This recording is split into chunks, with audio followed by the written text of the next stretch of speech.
This is for educational use only. Our group is allowing our instructor, Mr. Roldan or Dennis, to use this as an educational material.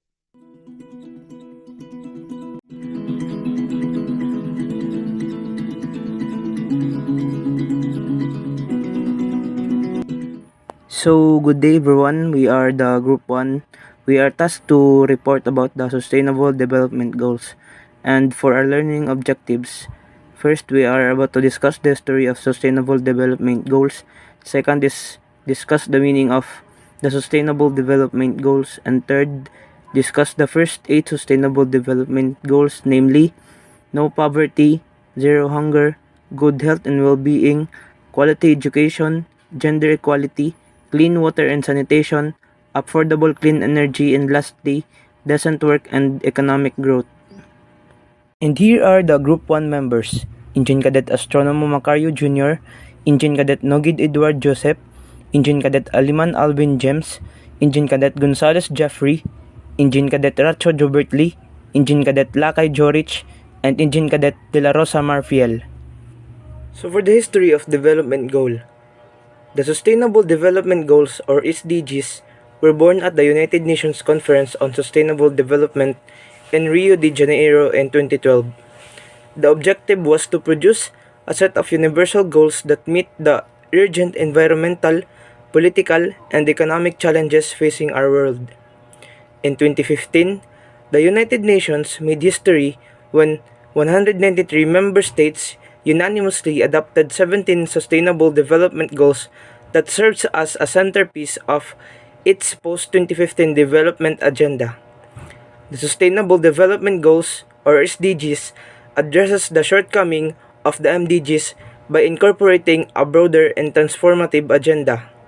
The MDGs, which are largely focused on the targets for developing countries with funding from developed countries, the SDGs replaced the Millennium Development Goals, or the MDGs, which started a global effort back in 2000 to tackle the indignity of poverty. The MDGs established measurable, universally agreed objectives for tackling extreme poverty and hunger, preventing deadly diseases, and expanding primary education to all children, among other development priorities. For 15 years, the MDGs drove progress in several important areas: reducing income poverty, providing much-needed access to water and sanitation, driving down child mortality, and drastically improving maternal health.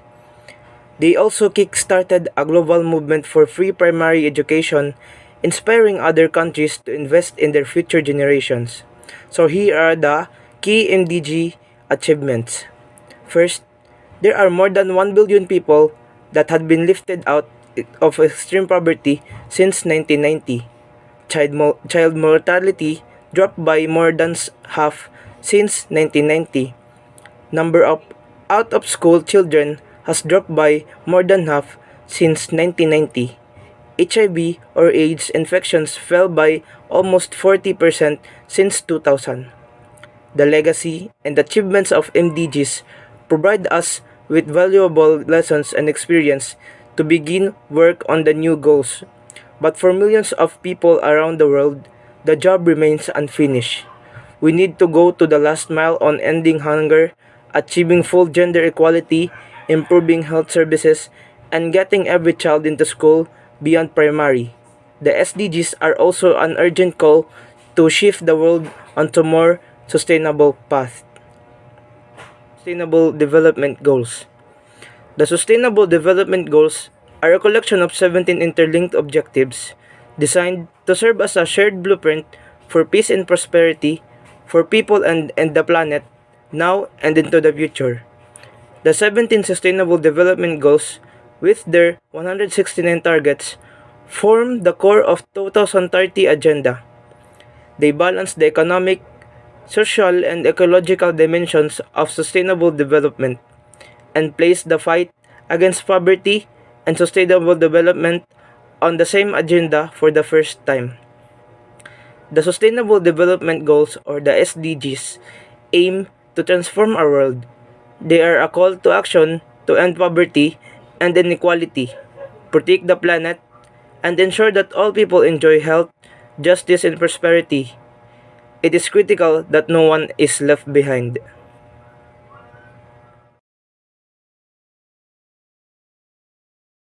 Sustainable Development Goal number 1 calls for an end to poverty in all its manifestations by 2030.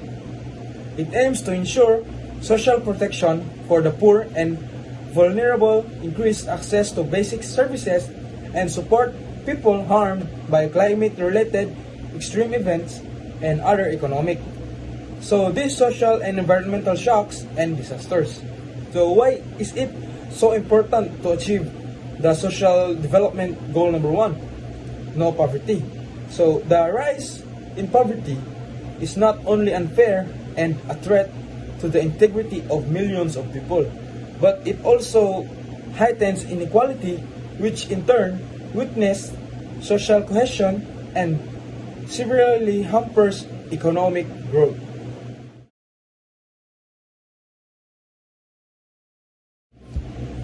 Sustainable Development Goal number 2 is zero hunger. This involves promoting sustainable agriculture practices, improving the livelihood and capacity of small-scale farmers, allowing equal access to land, technology, and markets. It also requires internet cooperation to ensure investment in infrastructure and technology to improve agriculture productivity. On the supply side, measures to mitigate hunger include increasing food productions, capacity and productivity, enhancing efficiency of logistics and food delivery, public infrastructures, implementation of the Food for School program, and other feeding program. So the Sustainable Development Goals aim to end all forms of hunger and malnutrition by 2030, making sure all people, especially children and the more vulnerable, have access to sufficient and nutritious food all around the year. So this involves promoting sustainable agriculture practices, so improving the livelihood, as I've said, and capacity of small-scale farmers. So that's all.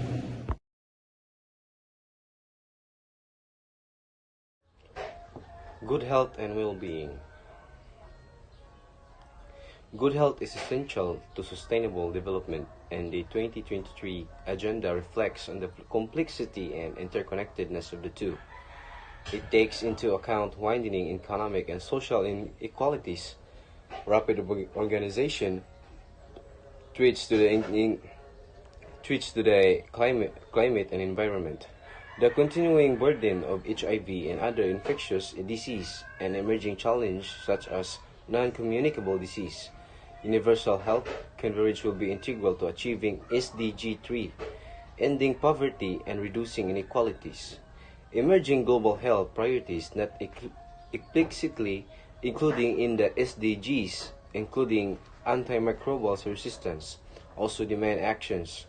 So being good health is important because being healthy should be part of your overall lifestyle. Living a healthy lifestyle can help prevent chronic disease and long-term illnesses. Feeling good about yourself and taking care of your health is important for your self-esteem and self-image. Maintain a healthy lifestyle by doing what is right for your body. Ensuring healthy lives and promoting well-being at all ages is essential to sustainable development. The COVID-19 pandemic continues to spread human suffering as of mid-2022. COVID-19 had infected more than 500 million people worldwide. The latest estimates show that global excess deaths directly and indirectly attributed to COVID-19 could have been as high as 15 million by the end of 2021. So, it is important to be a well-being because, for example, higher levels of well-being are associated with decreased risk of disease, illness, and injury, better immune functioning, speedier recovery, and increased longevity. Individuals with high levels of well-being are more productive at work and more likely to contribute to their communities.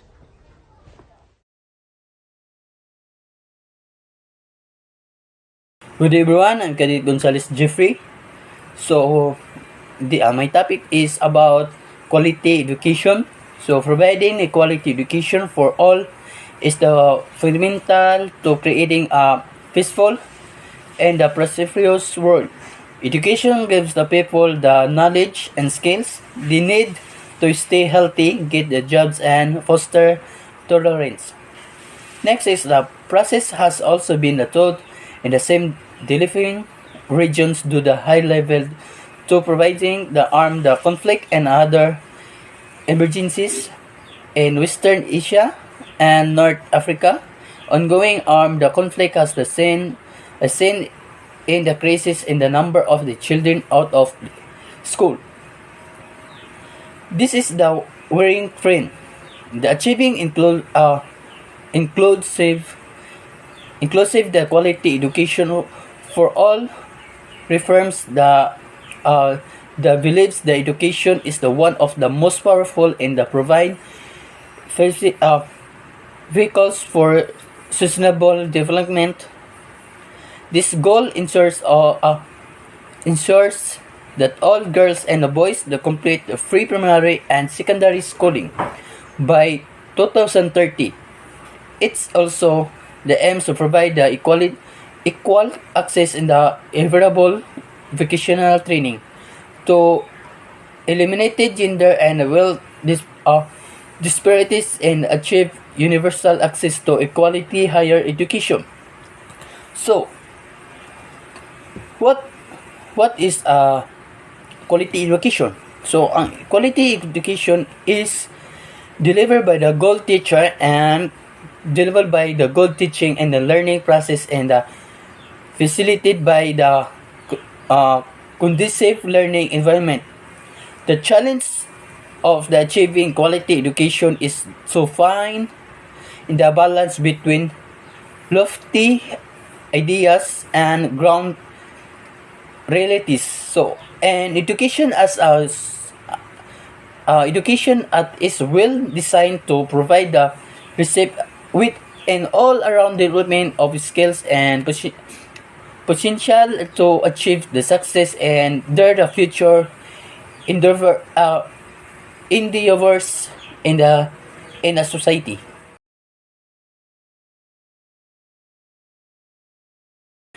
Good everyone, I'm Cadet Gonzales Jeffrey. So next topic is about gender equality. So gender equality is not only the fundamental human rights but a necessary foundation for all peaceful, prosperous, and sustainable world. They are been the progress over the last decades, but the world is not on the track to achieve gender equality by 2030. The ending all discrimination against a human and girls is not only basic human right. It's the crucial the sustainable future is to provide the empowering human and girls, helps economic growth and development. It is the visual to give the human equality rights. Land is the property, sexual and reproductive health and to technology and the internet. Today, they are the more human in the public officer than ever before, but encouraging more human leader will help achieving the greater gender equality. So, what is the quality gender equality?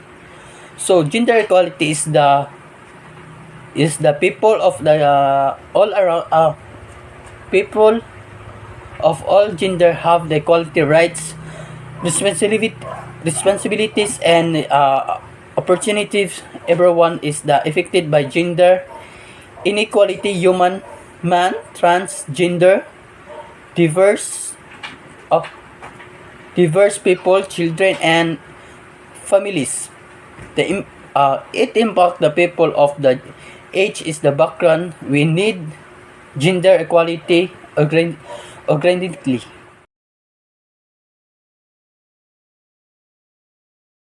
Okay, so good day everyone. I'm Cadet Schubert Lee Ratcho. So my topic is clean water and sanitation. So clean water and sanitation.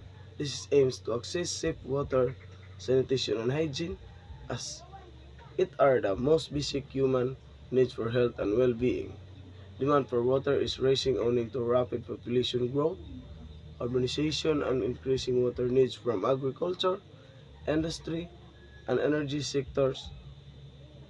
In addition, countries are facing growing challenges linked to degraded water-related ecosystem, water scarcity caused by climate change, underinvestment in water and sanitation, and insufficient cooperation on transboundary water. So, this is essential to comprehend how to follow the right protocols in order to fulfill this ambition of spreading order and thriving society, which is especially to demonstrate the critical importance of sanitation, hygiene and inadequate access to clean water for preventing and containing disease, and also to reach universal access to drinking water, sanitation and hygiene by 2030.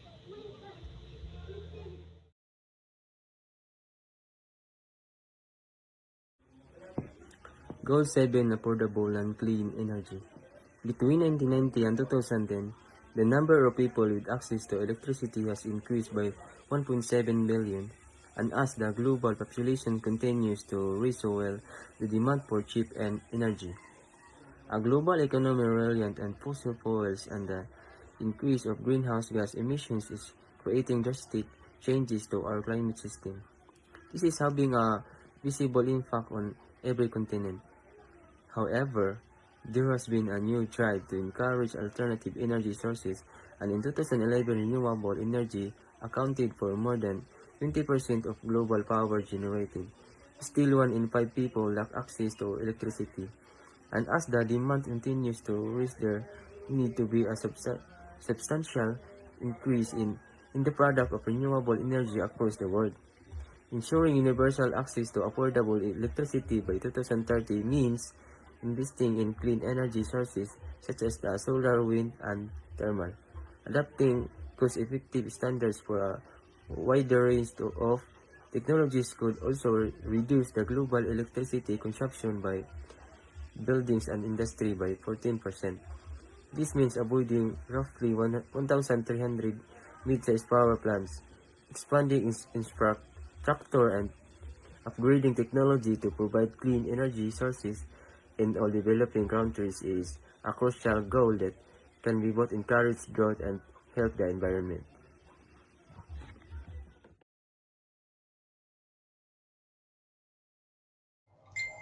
Decent work and economic growth. Over the past 25 years, the number of workers living in extreme poverty has declined dramatically despite the lasting impact of the 2008 economic crisis and global recession. In developing countries, the middle class now makes up more than 34% of total employment, a number that has almost tripled between the 1991 and 2015. Goal 8 is about promoting inclusive and sustainable economic growth, employment, and decent work for all. The COVID-19 pandemic precipitated the worst economic crisis in decades and reversed progress towards decent work for all. The SDGs promote sustained economic growth, higher levels of productivity, and technological innovation. Encouraging entrepreneurship and job creation are the keys to this, as are effective measures to eradicate forced labor, slavery, and human trafficking. With these targets in mind, the goal is to achieve full and productive employment and decent work for all women and men by 2030.